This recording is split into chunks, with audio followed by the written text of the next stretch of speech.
Thinking Fast and Slow, by Daniel Kahneman, is a fascinating book that delves into the science of decision-making and the way our minds work. Here are some interesting things you can learn from this book. Our brains have two distinct systems for processing information. System 1, which operates automatically and quickly, and System 2, which is slower and more deliberate. Understanding the differences between these two systems can help us make better decisions. System 1 thinking is prone to biases and errors, such as overconfidence, anchoring, and availability bias. These biases can lead us to make flawed judgments and decisions without even realizing it. System 2 thinking requires effort and attention, and is necessary for tasks that require logical reasoning and problem solving. However, it is also prone to errors and biases, especially when we are mentally fatigued or under time pressure. Our intuition can be a valuable tool for decision-making, but only when it is informed by relevant experience and expertise. Blindly trusting our intuition can lead to bad decisions. We are often influenced by the way information is presented to us, even when the content is the same.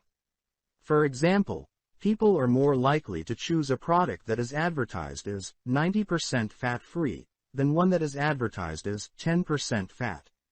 Our perceptions of risk are often distorted by emotions and cognitive biases.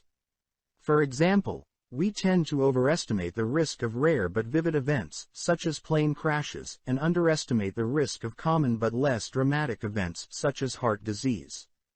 We tend to be more influenced by anecdotal evidence and personal experience than by statistical data.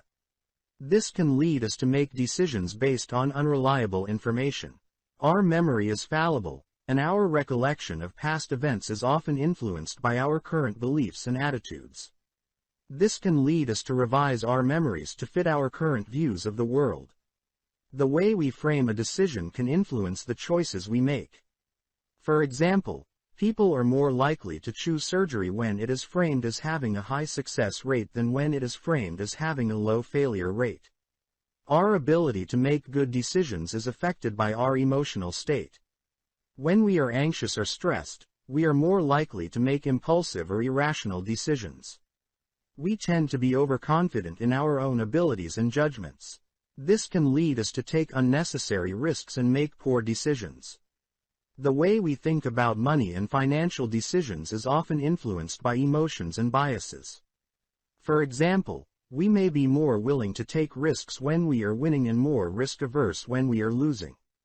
People often have a bias towards the status quo, and are reluctant to make changes even when they would be beneficial. This can lead to inertia and missed opportunities.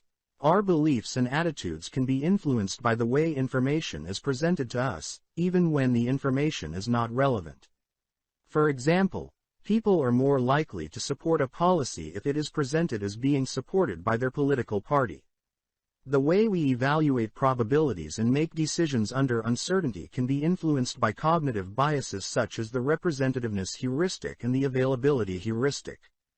People often have a tendency to conform to social norms and group pressure, even when they disagree with them. This can lead to groupthink and a lack of diversity in opinions and ideas. Our ability to make good decisions is affected by the complexity of the situation and the amount of information we have to process. Simplifying the decision-making process can help us avoid errors and biases. Our perception of fairness is influenced by social norms and the way rewards and punishments are distributed. When rewards are distributed unequally, even if the distribution is technically fair, people may perceive it as unfair and be less motivated to cooperate. Understanding how people perceive fairness can help us design better systems for reward and punishment.